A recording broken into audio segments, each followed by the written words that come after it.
आकाश को भी किसी परमाणु से मिलकर बना है ऐसा अभी तक पाया नहीं गया है। वायु के भी परमाणु की परिकल्पना, हालांकि दिखता नहीं, वायु के परमाणु भी दिखते नहीं है, परंतु उसकी परिकल्पना है क्योंकि हमारे त्वचा को स्पर्श कर रहा है, हमें रोक रहा है, तो उसमें भी परमाणु है तभी तो रोक रहा है हमें। जल आदि के तो परमाणु है तो स्पष्ट दिख ही रहा है, अग्नि के भी परमाणु है वो दिख ही रहा है, लेकिन आकाश का परमाणु है ये भी आज तक कोई पकड़ नहीं पाया। तो इसलिए वहां कह दिया जाता है कि जो बुद्धि से पकड़ में नहीं आता कह देते हैं कि आकाश नित्य है, ये न उत्पन्न होता है और न ही नष्ट होगा। परंतु वेद कहता है कि आकाश उत्पन्न भी होता है, नष्ट भी होता है। और जो वेद को मानने वाले हैं, वेद को मानने वाले सारे दर्शन है, परंतु सामने व्यक्ति कौन है उसको समझाने के लिए ऐसा उनको कहना पड़ता है। ऐसा नहीं है कि जो न्याय वैशेषिक हैं वो वेद नहीं मानते, वेद वैदिक दर्शन है, परंतु सामने वाला बौद्ध है। बौद्ध का मतलब होता है कि जो केवल बुद्धि से सोचता है, केवल बुद्धि के स्तर पर सोचता है, वेद को प्रमाण नहीं मानता। कहते हम वेद को नहीं मानेंगे, हमको बुद्धि से समझाओ, तर्क से समझाओ। तो ऐसे बौद्धिक लोगों के लिए, ऐसे बौद्ध लोगों के लिए महर्षियों ने न्याय वैशेषिक दर्शन की रचना की। जो नास्तिक है उनको कैसे समझाना है? उनको सीधे सीधे आप कहेंगे कि वेद में ऐसा कहा है तो नहीं मानेंगे, उनकी श्रद्धा नहीं है वेद में। तो ऐसे लोगों के लिए न्याय आदि का सहारा लेकर के महर्षि ने बताया। तो अब बताइए कि यहाँ तो आकाश ही ऐसा सूक्ष्म तत्व है कि उसको समझना बड़ा मुश्किल है, लेकिन महर्षि कपिल कहते हैं कि आकाश भी उत्पन्न हुआ है, क्योंकि वेद कहता है तस्मात् आत्मनः आकाशः सम्भूतः। तब उन्होंने कहा कि शब्द तन मात्र से मिलकर के आकाश बनता है, और शब्द तन मात्र भी जो है अहंकार से उत्पन्न होता है, अहंकार भी जो है महतत्व से उत्पन्न होता है, महतत्व भी जो है मूल प्रकृति से उत्पन्न होता है। ऐसा क्रम बताया।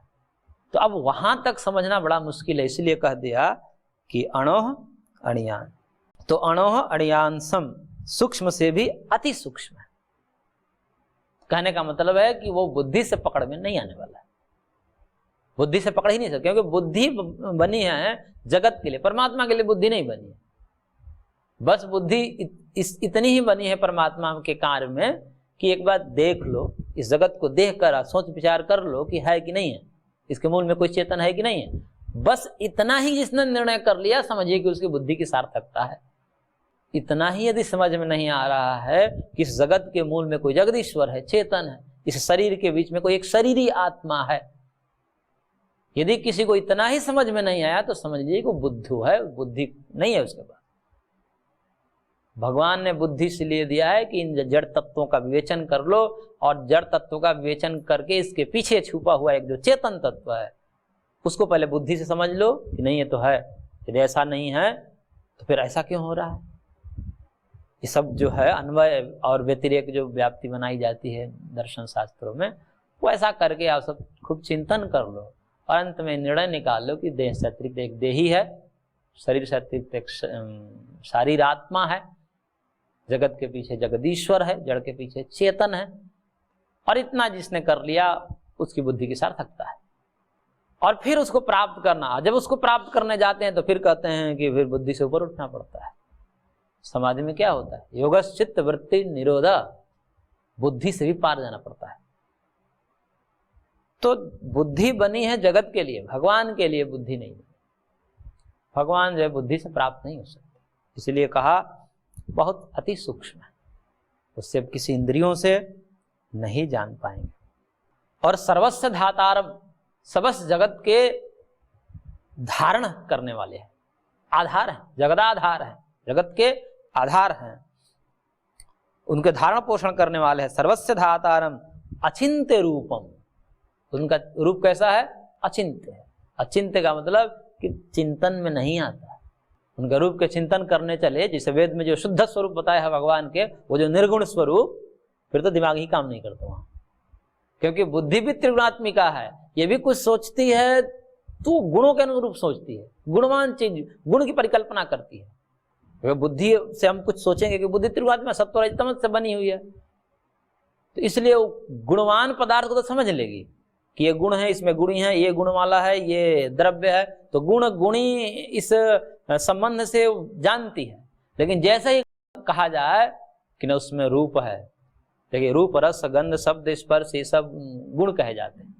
महर्षि कणाद ने 24 गुण बताए, रूप रस गंध शब्द स्पर्श संख्या परिणाम पृथक संयोग विभाग परत्व अपरत्व बुद्धि इच्छा द्वेष प्रयत्न सुख दुख ज्ञान गुरुत्व द्रवत्व स्नेह संस्कार धर्म धर्म शब्द 24 गुण बताए। तो इन गुणों से युक्त कोई द्रव्य है तो हमारे समझ में बात आती है कि जो रूप वाला है, इस प्रकार के रूप से युक्त है, इस प्रकार के रस से जो युक्त है, ऐसा उसमें रूप है, ऐसा रस है, ऐसा गंध है, ऐसा स्पर्श है, ऐसा समझाया जाए तो बुद्धि समझ लेती है।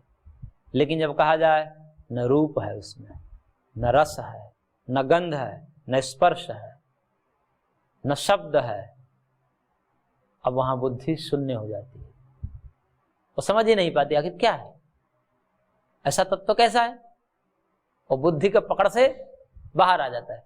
इसलिए वहां बुद्धि की पहुंच ही नहीं है, इसलिए समाधि में अंततः बुद्धि को रोकना पड़ता है कि तुमसे पकड़ के बाहर है वस्तु। जब तक तुम पकड़ने की कोशिश करोगे वो पकड़ में नहीं आएगा, इसलिए तुम बंद हो जा। और जैसे ही बंद होती है योगश्चित्त वृत्ति निरोध, यानी कि तस्याप निरोधे सर्वनिर्धान निर्बीज समाधि, जैसे असंप्रज्ञात समाधि में जाते हैं सब बुद्धि की वृत्तियां समाप्त हो जाती है, तब कहते हैं कि अब स्वरूपावस्थिति हो जाती है। अब उस जो स्वरूपावस्थिति है उसको कोई योगी कह भी नहीं सकता, क्योंकि अचिंत्य है, अव्याख्य है, अनिर्वचनीय है, उसका चिंतन नहीं कर सकता, पकड़ में नहीं आता।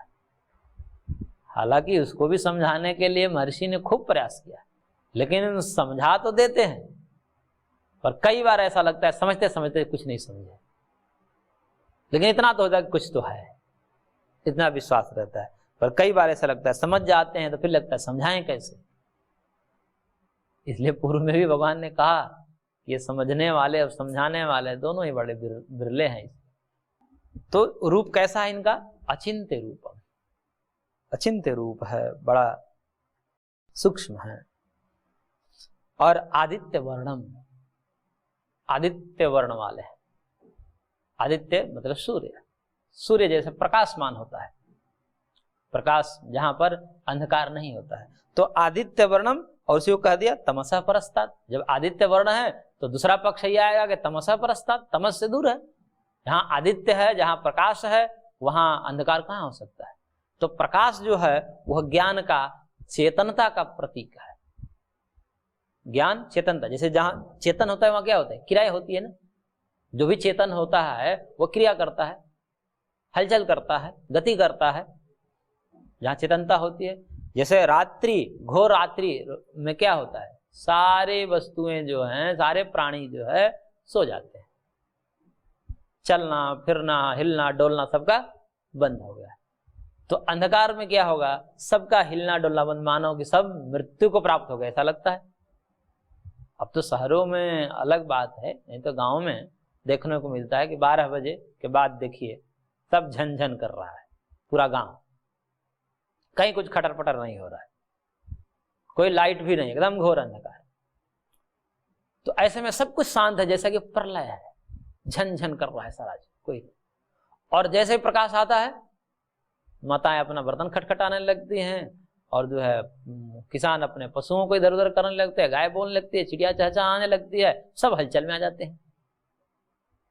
तो प्रकाश क्या है? चेतनता का प्रतीक है। प्रकाश जैसे सूर्य आता है सब हलचल में आ जाते हैं। तो भगवान कैसे हैं? वो परम चैतन्य है। आदित्य वर्ण का तात्पर्य है कि वो चैतन्य स्वरूप है, वो कोई जड़ और ऐसे अज्ञान जिनमें है ऐसा नहीं। तो चेतन है, और चेतन, चेतन कहिए ज्ञान कहिए एक ही बात है। और तमसा परस्तात्, उनमें अज्ञान का, तमस का मतलब अज्ञान भी होता है, अज्ञान का, जड़ता का लेस मात्र भी नहीं, जड़ नहीं, उनमें कोई अज्ञान नहीं है, अविद्या नहीं है, उससे परे है। तो तमसः परस्तात्, ऐसे भगवान जो है तमस से परे। यह अनुस्मरेत, जो ऐसे दिव्य पुरुष का स्मरण करता है। और कैसे करते हुए? और फिर आगे कहना है प्रयाण काले मनसा चलेन भक्त्या युक्त युक्तो योग बलेन चैव भ्रुवोर्मध्ये प्राणमावेश्य सम्यक सतम परम पुरुषमुपैति दिव्यम। करें कि सभक्त्या युक्त प्रयाण काले, ऐसे दिव्य पुरुष का स्मरण करता हुआ और भक्त्या युक्त, भक्ति से युक्त होकर के, प्रेम से युक्त होकर के, भाव से विभोर होकर के, प्रयाण काले, अंत काल में, मृत्यु के काल में जो स्मरण करता हुआ, देखिए दो प्रकार से है इसमें।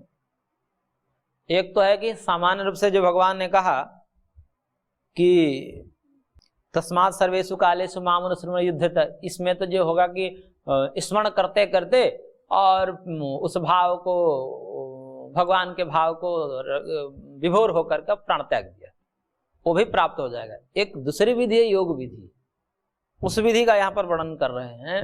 योगी लोग ऐसा करते हैं, सामान्य भक्त व्यक्ति हो तो वो तो ऐसे ही कर देगा, भगवान के स्मरण करते करते शरीर त्याग देगा।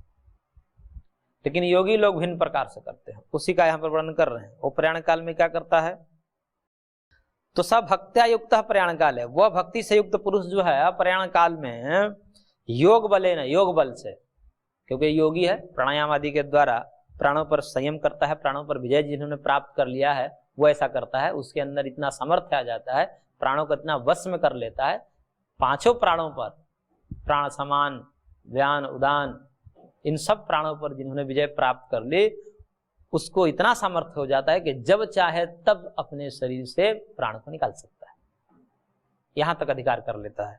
तो वो व्यक्ति कैसे करता है कि जो भक्ति युक्त पुरुष है वो भी भक्ति है, क्योंकि योगी भी भक्ति ही होता है।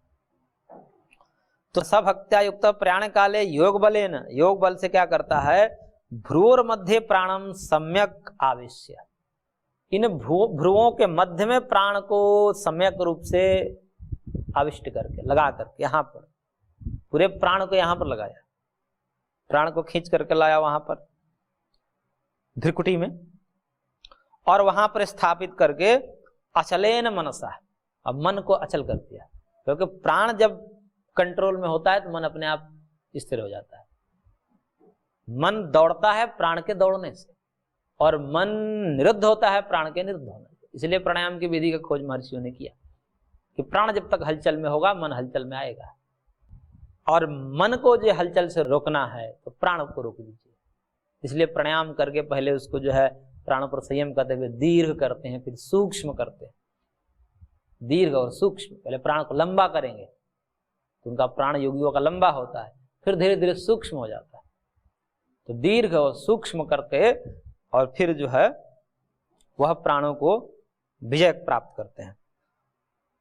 और फिर जैसे ही प्राण को भ्रिकुटी में करेंगे तो मन अपने आप अचल हो ही जाएगा।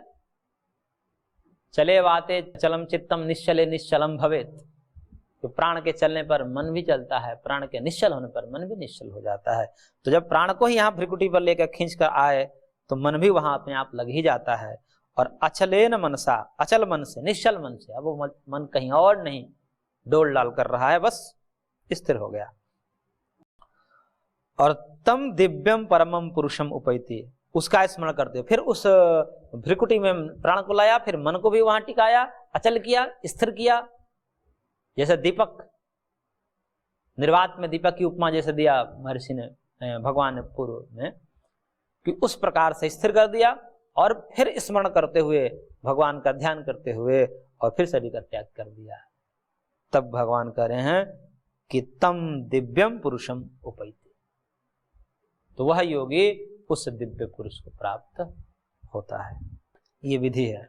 और वो दिव्य पुरुष जिसको वेद को जानने वाले लोग ने क्या कहा है, यदक्षरम वेद विदो वदन्ति विशन्ति यद्यतयुस्वीतरागाः यदिच्छन्तो ब्रह्मचर्यं चरन्ति तत्ते पदम संग्रहेण प्रवक्षे।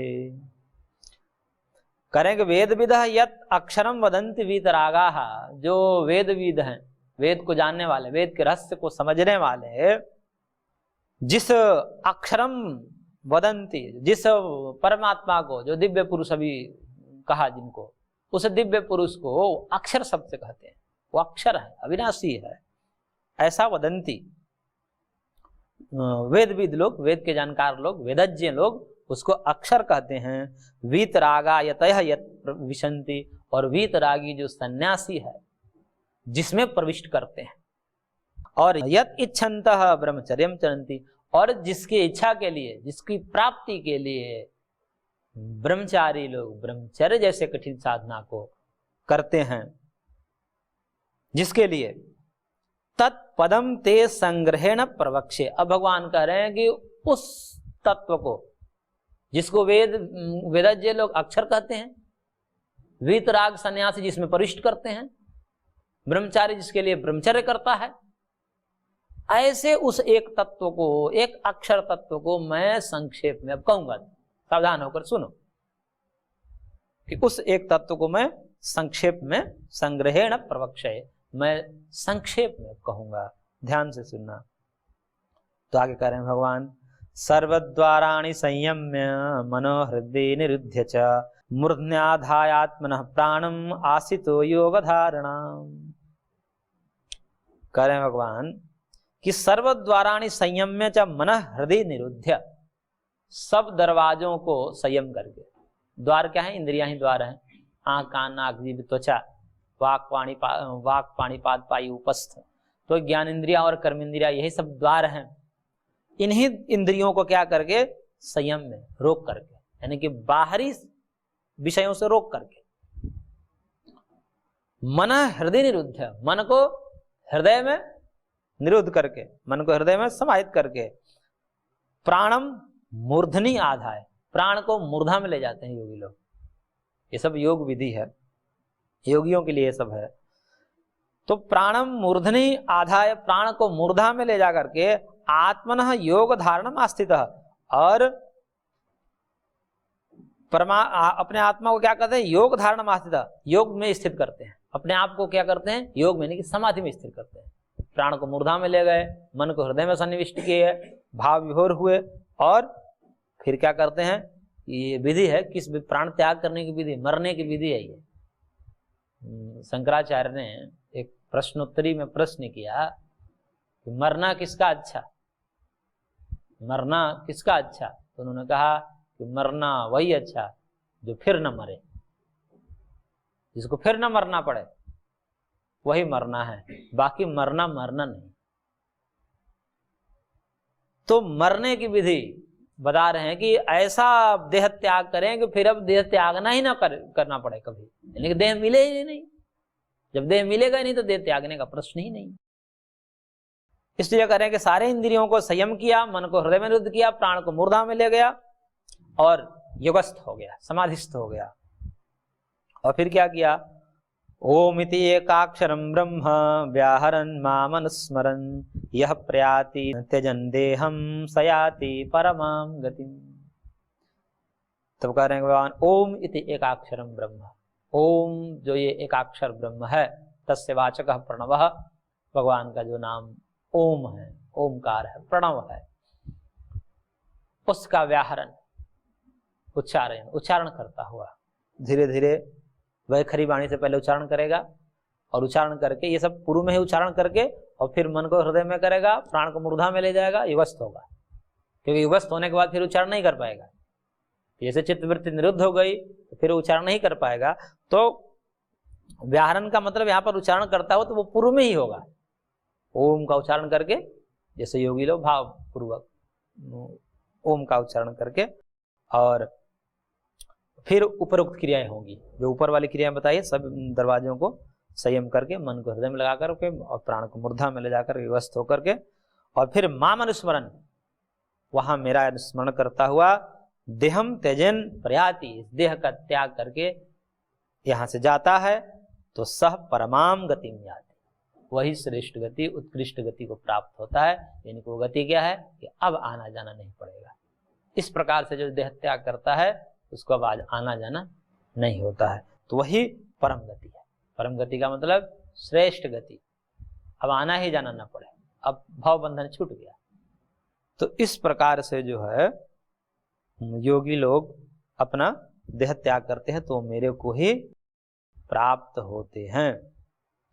परंतु यह है तो कठिन, इसके लिए तो प्राण को संयम करना पड़ेगा, प्राण को संयम करना, दीर्घ सूक्ष्म करना पड़ता है। और भी जो है प्राण अपान, व्यान, उदान, समान। तो उसमें उदान तो है जो सबसे महत्वपूर्ण, यहाँ पर उदान प्राण पर विजय जो प्राप्त करता है, उदान जया जल पंख कंटकादिस्वसंग उत्क्रांतिश्च। महर्षि पतंजलि ने एक सूत्र दिया, उसमें कहा कि उदान प्राण पर संयम जिसने कर लिया, पहले तो प्राण पर, प्राण का मतलब जो हृदय में रहता है, जिसका स्थान नासिका से लेकर के हृदय पर्यंत है, उसको प्राण कहते हैं। अपान जो है जो नाभि से नीचे है, मलमूत्र आदि का विसर्जन करने में जो वायु काम, उसको अपान वायु कहते हैं। समान जो है ये जठराग्नि में है, जो जठराग्नि को प्रदीप्त करता है, समान है। व्यान कहते हैं जो पूरे नस नाड़ियों में व्याप्त है, पूरे शरीर में व्याप्त है, नसों में रुधिर का प्रवाहमान हो रहा है उस समान प्राण के कारण। और एक उदान होता है, उदान का मूर्धा में होता है, जैसे मूर्धनी व्यवस्थित कहा भगवान ने, मूर्धा में व्यवस्थित, तो मूर्धा वाले प्राण जो है उसका नाम उदान है। उदान प्राण नासिका से ऊपर मूर्धा में रहता है।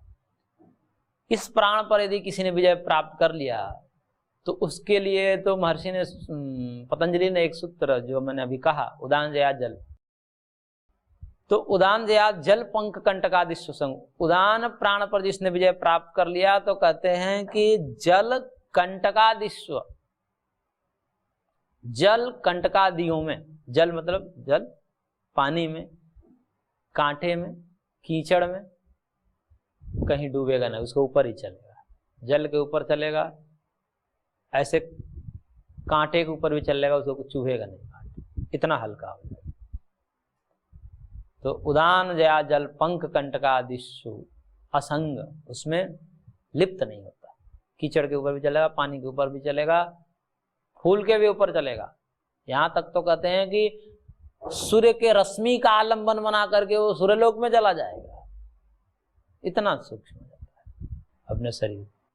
और उत्क्रांति से मतलब कि शरीर से उत्क्रमण का समय जब आता है प्राण काले, अभी जो प्रसंग चल रहा है, इसी प्रसंग में उसी प्राण के जीतने के बाद फिर उत्क्रांति करता है, उत्क्रमण करता है, यानी कि अपने देह से शरीर को, आत्मा को निकालता है, उदान प्राण को जीत लेने के बाद।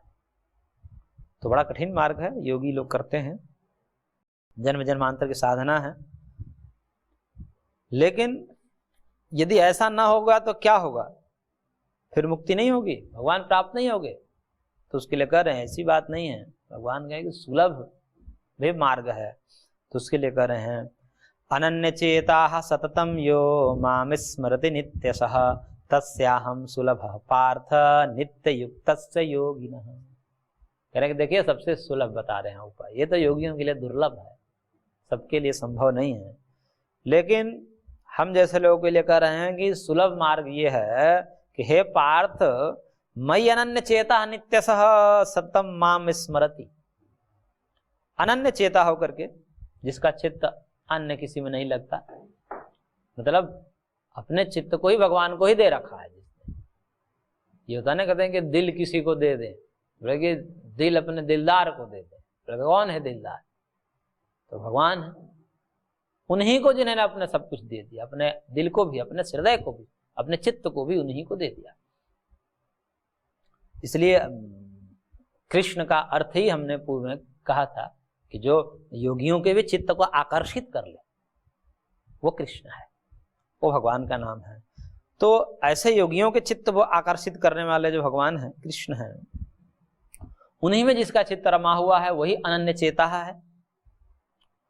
तो अनन्य चित्त होकर के नित्यशः और सततम, दो शब्द दिए भगवान ने। नित्यशः मतलब रोज रोज, और सततम मतलब निरंतर, अखंड स्मृति। अखंड स्मृति जब बन जाए तब तक जो है बात नहीं बनती, जब तक स्मृति अखंड नहीं होती।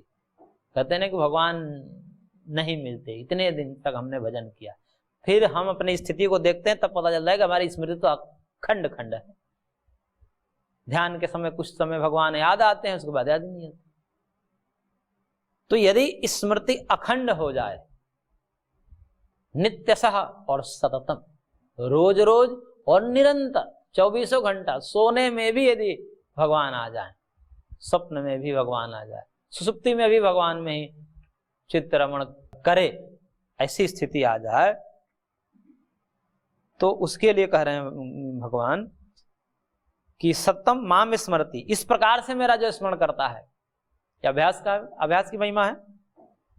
तो अनन्य चेता नित्य स सत्यम माम स्मरति तस्य नित्य युक्त योगिन, उस नित्य युक्त योगी के लिए, वो भी एक योगी है, एक तो ये योगी है कि अंतिम में जो है अपना योगस्थ होकर के शरीर का त्याग कर रहा है, और एक है कि जो निरंतर ऐसा भगवान में अपने चित्त को लगाया हुआ है, ऐसा अभ्यास बनाया हुआ है कि निरंतर सतत भगवान का स्मरण किया है।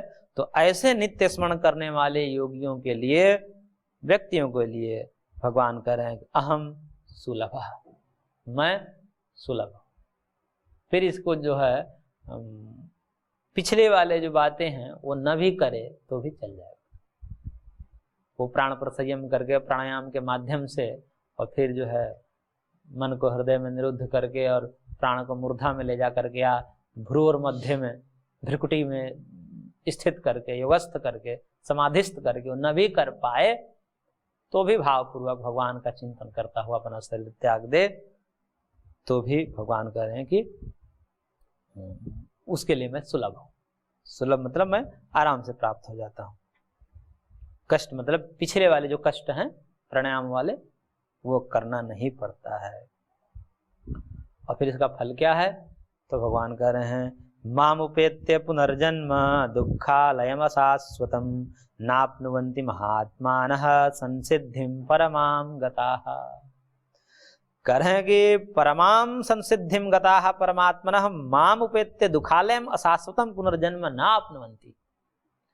कह रहे कि मेरे को प्राप्त होकर के परम संसिद्धिम गताः महात्मा, ये महात्मा कैसे सिद्धि को प्राप्त किए हैं? परम सिद्धि को प्राप्त हुए, परम श्रेष्ठ गति को प्राप्त किए हुए हैं। क्योंकि भगवान को प्राप्त करना ये महासिद्धि है। एक तो सामान्य सिद्धियां होती है और भगवत प्राप्ति महासिद्धि है, यानी कि वह अब शाश्वत ब्रह्म को प्राप्त हो जाता है, शाश्वत स्थिति को प्राप्त हो जाता है। अब दुख में नहीं जाएगा, क्योंकि दुखालय जो शरीर है वही नष्ट हो गया। तो पुनर्जन्म ही खत्म हो गया। पुनर्जन्म के नाश से दुखों का नाश हो गया, और भगवत प्राप्ति से पुनर्जन्म का नाश होता है और पुनर्जन्म के नाश से दुखों का नाश होता है। तो इस प्रकार भगवान ने यह क्रम बताया। तो आज की कक्षा को हम यहीं पर विराम देते हैं, शेष अगले अंक में।